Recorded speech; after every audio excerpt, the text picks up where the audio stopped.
I'd like to first welcome Cheryl Riggs and her family members, Todd, Stephanie, Caden, and Sawyer Smith, Dan, Nicole, Lindsay, Lauren, and Gavin Reed, her brother Ed Riggs, who's up from Oregon, as the rest of the family, I think, is all up from Oregon as well.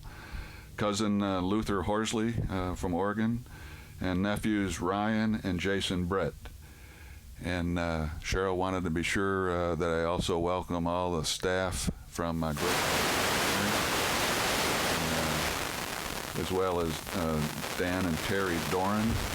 Dan will be one of our speakers here. Dan was on the original Port Commission in 1988 and served as the chairman of the Port Commission from 88 to 92. And finally, Cheryl wanted to make sure we welcome all of her lifelong Alaska friends that are here.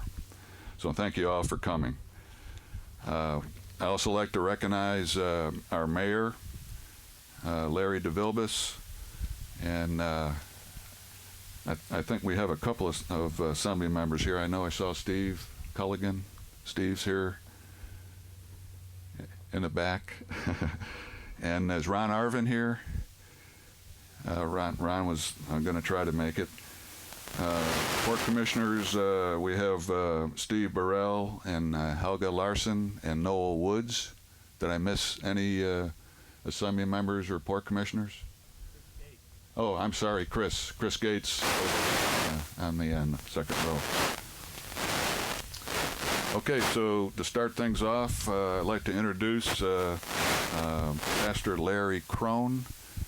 Pastor Crone handled the memorial services last year for John, and he graciously agreed to give the invocation to start things off today.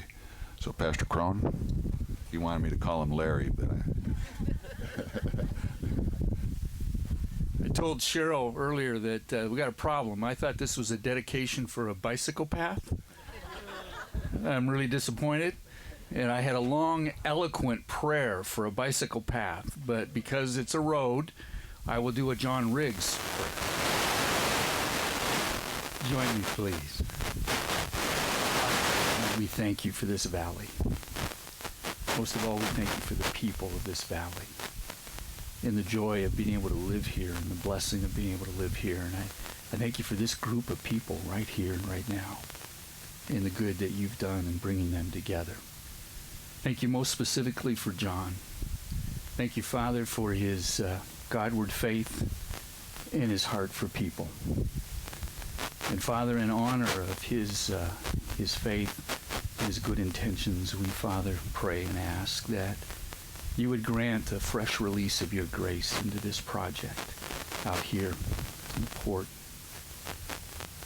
And Father, that it would be a release of your grace that would fulfill the good intentions that John brought to this project and the desire of his heart to see good accomplished in this valley for this people. We pray this and ask it in Jesus' name. Amen.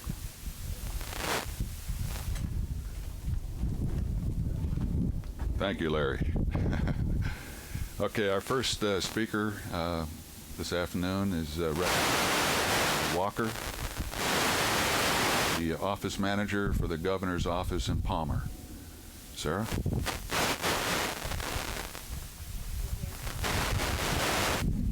I just have a few quick moments. Amazing legacy that Port McKenzie is. And I just wanted to, on behalf of the governor, thank everyone who's been involved with this project for the determination, the skill, the long-term vision that has really maximized Alaska's potential. This is a very exciting day and project. I know the governor is always looking over at Port McKenzie, and he smiles and twinkles, and it's a pivotal point for the state of Alaska, and it's exciting. And it's honoring to be a part of something and to thank everyone who is involved with it for their dedication, for the skill, for the vision to see something so long-term and to stay with it, to have it manifest all around us. And that's wonderful. And I just wanted to thank you, and Governor Walker wanted to thank you.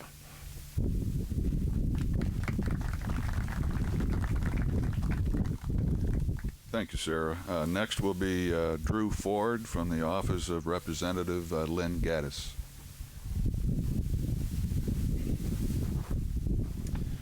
Representative Gaddis was asked to share a few words, and unfortunately she wasn't able to be here, so she asked me to read this statement, and I will definitely be reading it, not ad-libbing. So here goes. John Riggs was the epitome of what a true Alaskan is. He was kind and gentle, and when he spoke, people listened. He was fair and honest, the kind of guy who would give you the shirt off his back, and he often did. He was hardworking, and his leadership was important to moving Point McKenzie forward. Remembering John's life through this dedication is truly an honor to his work and to his legacy. We miss John Riggs greatly, and this dedication allows his memory to continue. Thank you.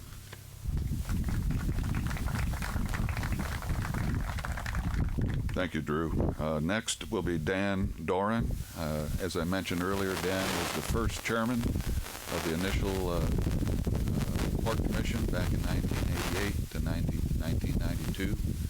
I'm sure he'll talk more about John. I know John was on the steering committee for that first initial Port Commission. And I believe Dan has known John since 1981.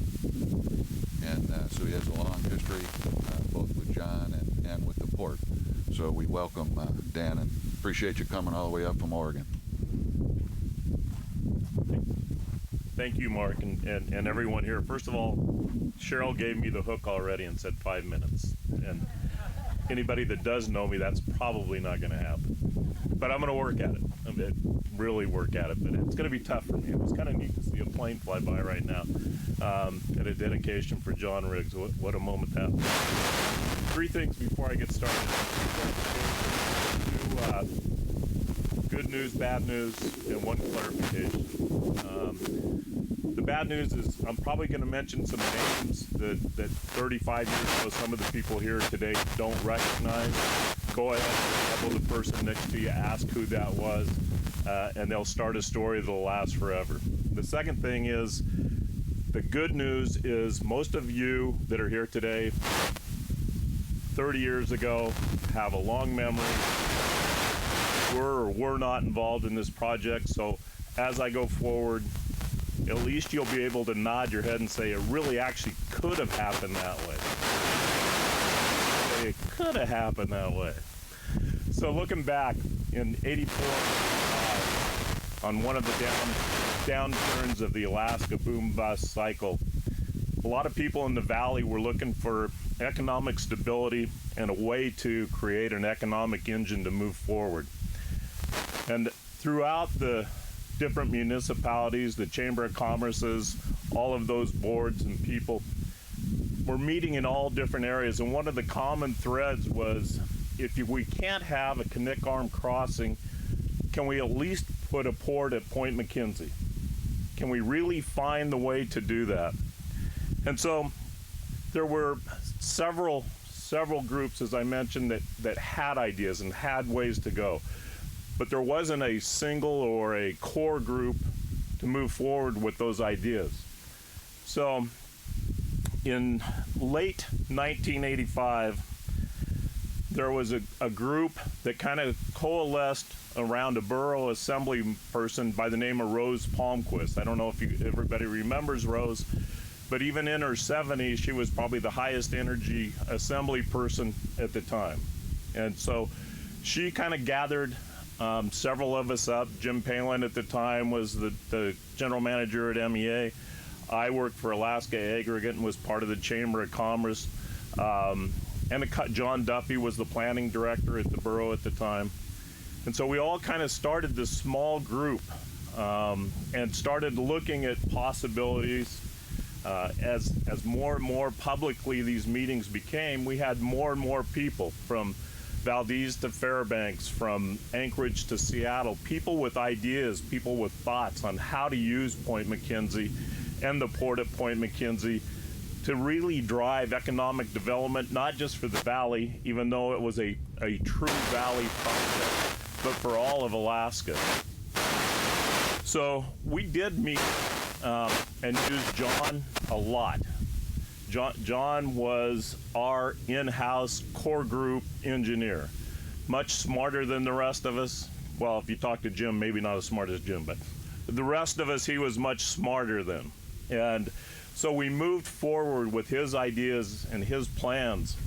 So in late 1986, early 1997, through a true commitment from Representative and then Senator Kurt Menard, we were actually able to get a $75,000 grant to do the basic infrastructure, inventory, and the foundation for a master plan for the port at Point McKenzie.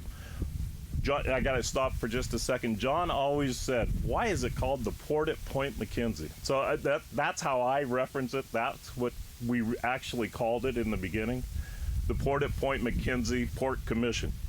Pretty much a mouthful, and John said, in John's way is, someday that's got to change, and obviously it did. So it is at Port McKenzie. So we moved forward with the $75,000. It was interesting to say the least, because, and I talked to one of the original engineers, but we also had a contract with PN&D, and as those physical inventories and those thoughts and those conceptual designs started to feed back from PN&D, John was our kind of counterweight. And some of these submittals and information created a little bit of angst, not just between all of us, but between John and reality. And in some points, he got to the point where he would say, are we a subservient port to the Port of Anchorage, or are we the port at Point McKenzie? And so through his expertise and challenging, we came up with designs and plans that have carried over through the years, the last 30 years, even though they've been updated and upgraded and obviously become reality in a lot of areas. Those were John's thoughts. Those different massages of the different ideas and plans over the years were John's. We were a group, but we were led by John. Now, Rose would tell you different. She'd say she was the leader. And for the 6 months before we actually established a port commission, we used to meet at the Elks Club. And we would stay there for hours, and John would start going through the designs on napkins. And then typical John, he would go up to the bar and get a notepad. And for the next hour, he would do all these drawings and notes on a notepad. And about 6:30, he'd say, this is nuts. I'm going home. I can't work like this. I'll work on it in the office in the morning. And he would. He would take it to the office, and by noon he would be calling, Dan, I got this idea, or I just drew this, or will you stop by and look at this? It was incredible. His dedication and the whole work that he put into it. But to move forward, in 1988, the borough said, okay, we have all of these documents, we have these foundations, what are we going to do with them? I mean, what good are they? How are we going to make them into reality? What are the next steps? So they established a port commission. And one of the first people that they asked to serve on that port commission was John Riggs. Everybody that knows John said, no, that's politics. I'm not involved. I'll talk about them behind their backs. I'll do all of that. And I'll help every way I can, but I'm not going to those meetings. And he said, Dan, you need to be on there. You're young. If they need to throw somebody under the boat, if they need somebody to blame something on, you're it. And so they put me on there along with Norm Levesque, a financial advisor, investor that some of you may remember, Jim Palin, John Duffy, Rose Palmquist, and myself. And so we moved forward from there. But we didn't let John off the hook. He stayed very involved in those early phases of the master plan, and actually was one of the signators on the original master plan for the port at Point McKenzie. And that same document today has evolved and evolved.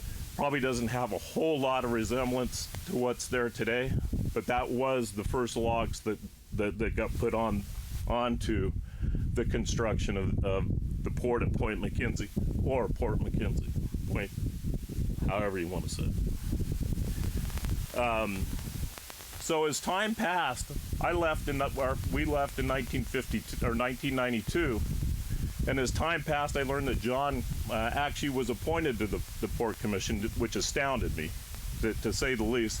Until I learned he did it for a friend and someone that had as much dedication to the port as John, and I knew that it really was the most natural appointment and fit that could have ever come together. John and the Riggs family have been staunch supporters of all things Valley since we met them in 1980. Anywhere from the Connect Little, assisting the construction in the Connect Little League fields, to engineering almost every volunteer-built structure in the Valley, to financial donations, and buying and spending and overpaying for the most weird auctions or weird items at any charity auction in the Valley. Through the years, the support has been incredible.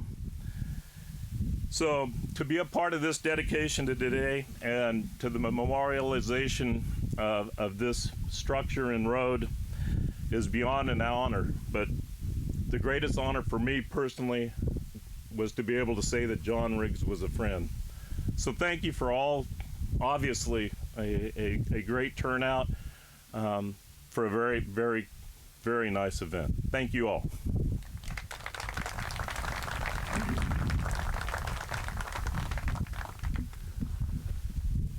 Thank you, Dan. Had the pleasure of talking with him for a couple hours 2 nights ago over at Cheryl's house, and learned an awful lot from him about the background of the port, things I didn't know. And I think they were 6 votes away from passing, was it $50 million bond package?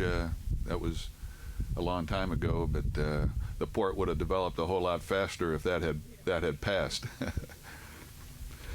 So I have some comments that I'd like to make about John and the port, and then I have some personal comments that I'd like to conclude with.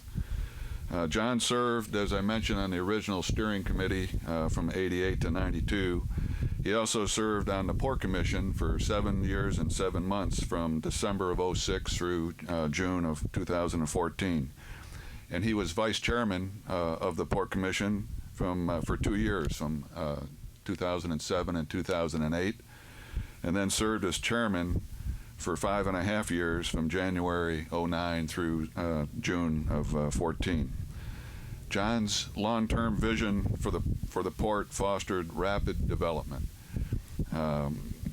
including extending utilities from 11 miles down in the agricultural district, 3-phase electric, telephone, fax, high-speed internet down to the port, constructing the initial access road and 6.5-acre barge dock, getting Lou Young Lane permitted and constructed with NPI, constructing our deep draft dock, 1,200-foot long dock at 60 feet of water that doesn't require any dredging, upgrading and paving 15 miles of the Point McKenzie Road. Used to be a terrible gravel pothole road. If I had $10 for every flat tire I had over the years, I'd have been retired a long time ago. Since we paved it, I haven't had a single flat tire.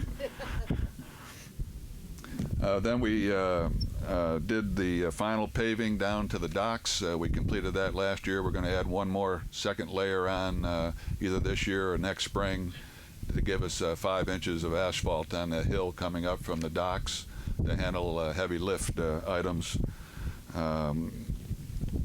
We expanded the barge dock another 8.2 acres, completed that 2 years ago, added high mast lights, established a public easement to Lake Lorraine, campground, boat launch facilities. Also constructed a parking lot and staging area for ATVs and four-wheelers and snow machines over by the Chugach's high mast lines that you might have seen as you drove into the port. We opened a new gravel pit, an overburden storage area. We did some drilling for wells to get a handle on the flow of the water and the quality of the water in the Port District. We constructed the terminal building, which we'll be going down to when the ceremony is completed here for our reception. We just recently, in the past month, completed an active impress cathodic protection system for our docks And so what that'll do is extend the useful life of the steel on our piles. Instead of getting maybe 25 years useful life, we could expect 40 to 50 years useful life from our existing docks. That will save us tens of millions of dollars in the future. John was also instrumental in convincing the governor and legislature to fund the $303.5 million rail line project, which Joe Perkins, who's in the back here today, Joe's a former fellow Corps of Engineer officer and former state DOT commissioner, and he's headed up our project to build the rail lines, done a super job as the lead for that project, and nice to see you here today, Joe. This is the largest project that the state has funded since 1971, since the Parks Highway was constructed. And everything we've done up to this point is to get a rail line at the port. The rail line is the crown jewel for the development of Port McKenzie. We're about 2/3 of the way through construction. The state's funded $184 million so far. We still have $120 million more worth of work to do. We just recently awarded phase 5 of 6 phases that we have to build the sub-base, so that should be completed this year. That just leaves one more segment through the Ag District, segment 2, which hopefully we'll get more funds for that this next legislative session. And then the final 2 stages will be to put the ballast rock and the rail on the entire 32 miles. And once that rail line is completed, there's unlimited potential for the port to export commodities from the interior.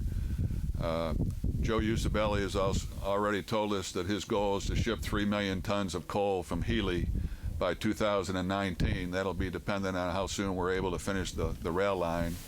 But if that happens, the economic impact would be tremendous. They'd have to hire a couple hundred more workers at the mine. The railroad would have to hire folks. It would generate, based on today's railroad tariff, $72 million a year revenue to the railroad. That's 3/4 of the railroad's total freight revenue. It would go up 75% by one commodity at 3 million tons a year coming to Port McKenzie. And there's potential for other commodities as well. Copper, lead, zinc, molybdenum, limestone, cement, fuel. Originally thought fuel would be coming from the refineries at North Pole, but more likely now it'll be going the opposite direction. It'll come in here at Port McKenzie and go to the interior and for the North Slope. So there's tremendous long-term potential. The mines that could be developed along the interior, it's a several hundred-year potential mining of these deposits that won't totally replace the state's oil revenue, but will go a long ways to helping the state in the future and for economic development for the state. John also helped form, as Dan mentioned, the port's long-range master plan. We have plans to add a second deep draft dock. I'm working on a permit for that right now. We also have designed 4 additional docks that could be used for dedicated LNG shipments. We're currently negotiating with 2 companies. We're close to having a lease with one of them, and I'm optimistic, cautiously optimistic, that the second project will move forward as well. They won't make their decision until the end of this calendar year. But if both of those projects move forward, just their phase 1 would be about a $1.6 billion investment in the port in building these plants. And they'll have the potential to expand 5 to 10-fold in the future.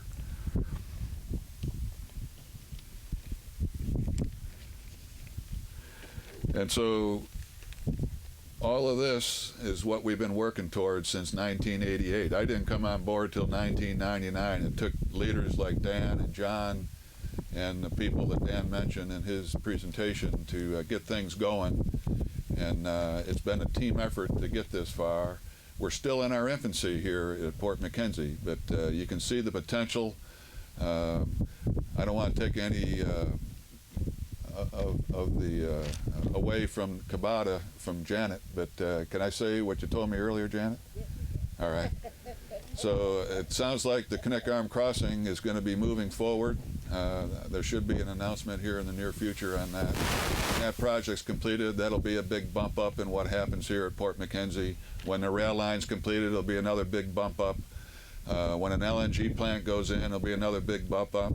When Usabelli starts trucking coal from Wishbone Hill, which they have their permits for now, that'll be another big bump up, and things will just take off from there. And so John Riggs is none of us have done this by ourselves. It's been a team effort. John was a key player in the planning and getting things started. The hardest part on any job is getting started, and for that I'm most thankful to John. Now, on a personal note, John was a humble man, and these comments are for the benefit of the family. You know all this. But there's a lot of folks here that may not have known John personally, and so I want to share my personal thoughts on John Riggs. He was a humble man who accomplished a tremendous amount during his lifetime. He was a deeply committed family man. He attended many family functions down in Oregon, such as dance recitals and beauty pageants and family gatherings and Sadovia vacations, people coming up to Sadovia, and he was a big-time family man. He was a skilled pilot.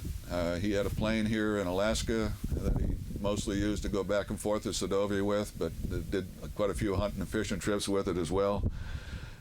He also had a twin-engine plane down in Oregon, so he's an accomplished and skilled pilot. He was an avid outdoorsman. He loved to hunt and fish. Jet boat. He hunted all the Alaska trophy animals. He also made safaris to Africa. He served on the board of directors for the Alaska Safari Club International. He loved to fish the Little Sioux River for king salmon and silvers. He was expert at doing that. And he also loved to fish for halibut out of Sadovia. And I love fishing there with him and cleaning fish with him there at the fish cleaning station.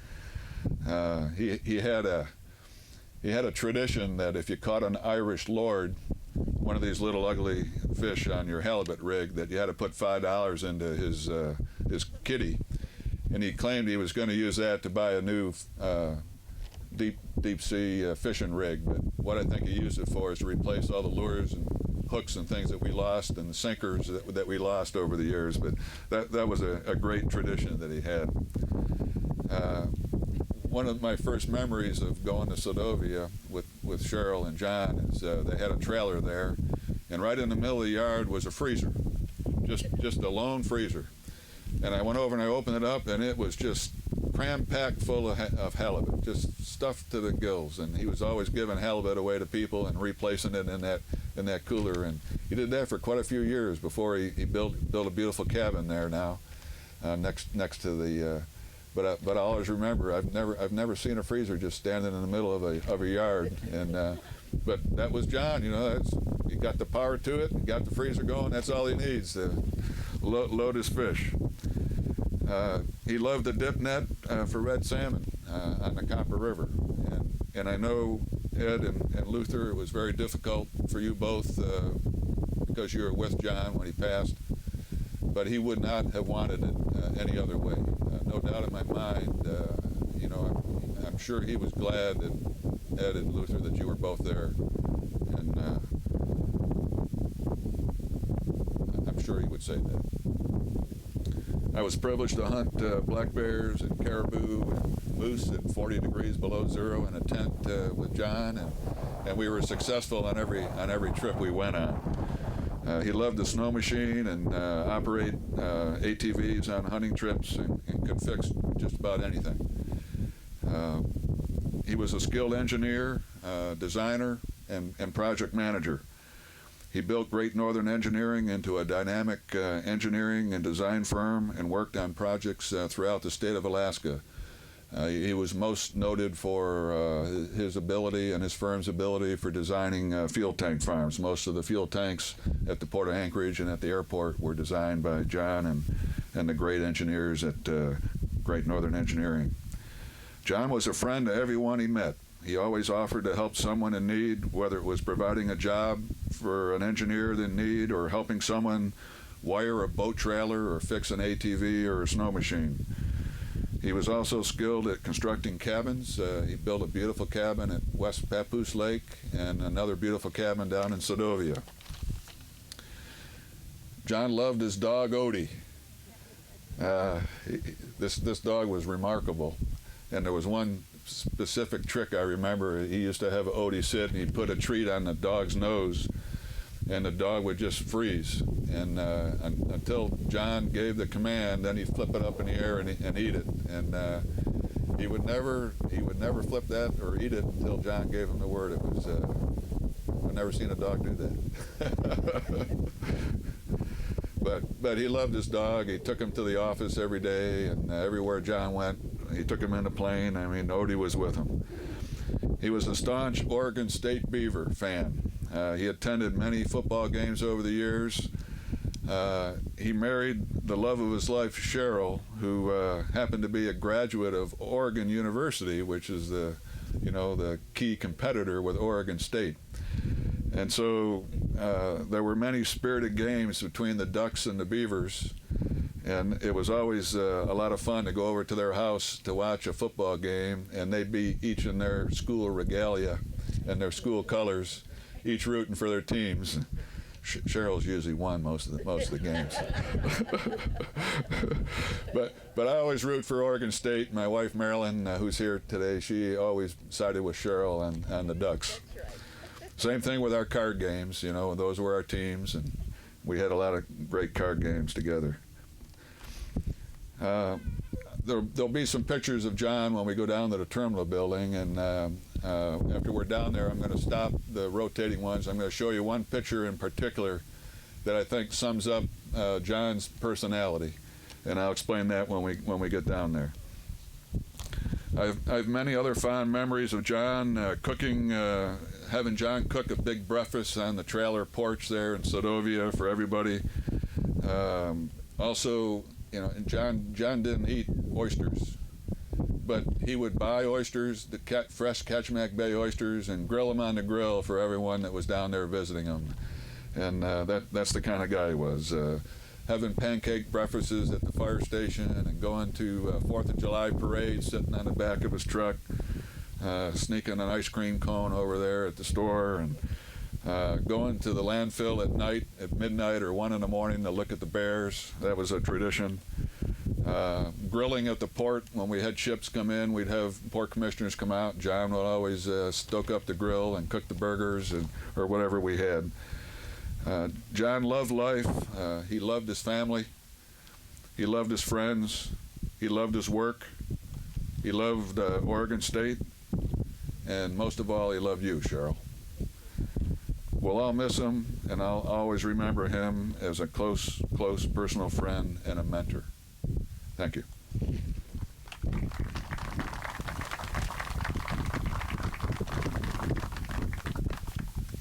So we're going to wrap things up here with a proclamation from Mayor DeVilbiss, followed by some comments from Cheryl, and then we're all going to go down the road here to the road sign and have an unveiling. Then we'll drive down to the terminal building for a reception. Mayor DeVilbiss. Thank you, Mark. There are a few good things that don't get rewarded in the Mat-Su Borough by a mayoral proclamation. It's one of the few things that I can do without 4 votes. We don't normally do it this way, though, but this is so special that I'm going to sign this right now and then launch a test to my signature, and we'll give you the proclamation and the pen, Cheryl. Whereas John Riggs served on the original Port McKenzie Steering Committee from 1988 to 1992, and whereas John also served as Vice Chairman from January 2007 through December 2008, and Chairman from January 2009 through 2014 on the Port McKenzie Port Commission, and whereas John Riggs was a steadfast supporter of the Port McKenzie from its inception in 1988 through June 2014 and was instrumental in helping to market Port McKenzie Now in 2003, supporting the $10 million bond package to fund the construction of the 1,200-foot deep draft dock in 2004, and whereas he was totally committed to the development of Port McKenzie and always demonstrated a meticulous review of all issues that were presented to the Port Commission, and whereas John Riggs consistently had a positive, professional, cooperative, can-do attitude and could be counted on to support the long-term development and best interests of Port McKenzie, now therefore be it resolved that the Mayor of the Mat-Su Borough hereby celebrates the life and dedication of John Riggs. In witness whereof I have hereunto set my hand and caused the seal of the Mat-Su Borough to be affixed this 9th day of July, 2015. So, Lonnie, come on up here. Lonnie McKechnie is our official clerk, and actually was our state clerk, and now you're on the national committee, aren't you? No.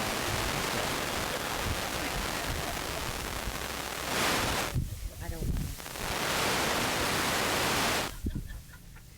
State though.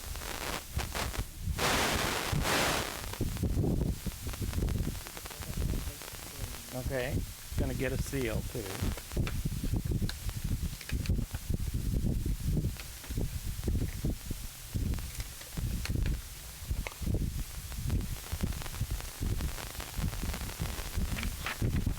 Okay, let's.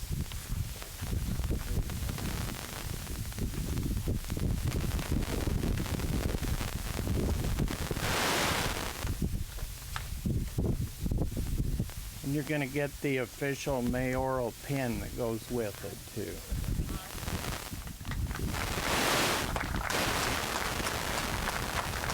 He usually had on hand many photos of Alaska, which he took one at a time and would go through, and people would sit and in awe of how beautiful our state was. Never was he without a story to tell about this beautiful paradise we called home. John was truly a visionary. He used to tell me that he went to sleep at night thinking about a project, and he'd wake up in the morning with a solution. His vision of the port was to someday provide the Mat-Su Borough with a world-class deepwater port, as he would say, right here in our own backyard. He loved being on the Port Commission and working with so many dedicated and hardworking community members. And I'd like to say this, that he would probably have been late for every Port Commission meeting if it wasn't for his secretary, Barbie. She would get him going. Surely John is looking on this road dedication with a smile on his face and so much happiness in his heart. What an honor to bestow in his memory. Again, thank you for coming to support our family and this dedication. We're truly humbled knowing all of you are here today. Thank you.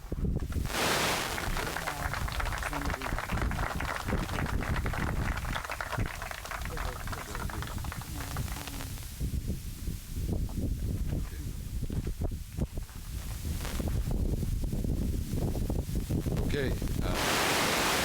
The folks that came up on a shuttle, I know everybody couldn't park up here on top.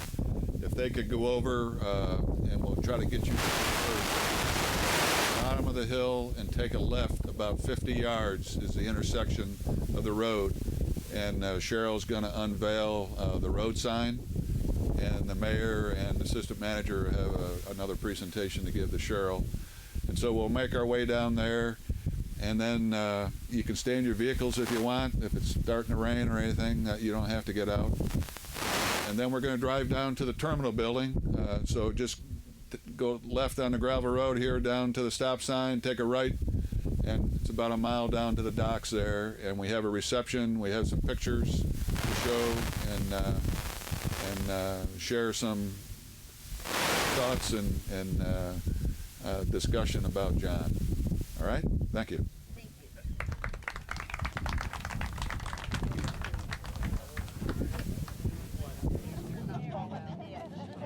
Try not to over-engineer this.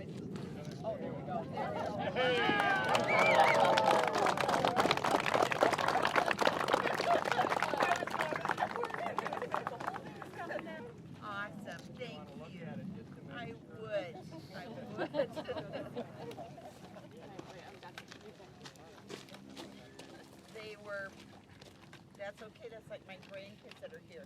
The little ones, they always like to put a lot of tape on things, don't you, Lauren and Gavin? Huh? Do you want to come and help me? Please. Come and help me.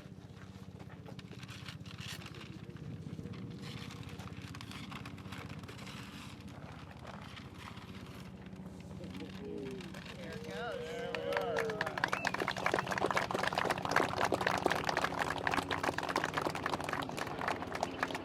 Again, I want to thank everyone for coming out today and sharing in this dedication.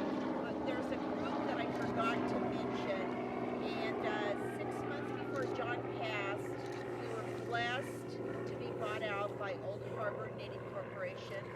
And today we have Dave Jarrett, the CEO, and Carl Gatter, I think he's the CFO. I don't know. He's the one that keeps the money rolling. So it's really nice to see you guys, and I certainly appreciate you taking the time to come out. And then also I wanted just to mention our new CEO of Great Northern Engineering is Dwayne, and he's right there. And he came from where did they pick you up? Kazakhstan. Kazakhstan, that's right. So it's really nice to have him on board with Great Northern Engineering. And then also, I have some people that really were behind the scenes. First of all,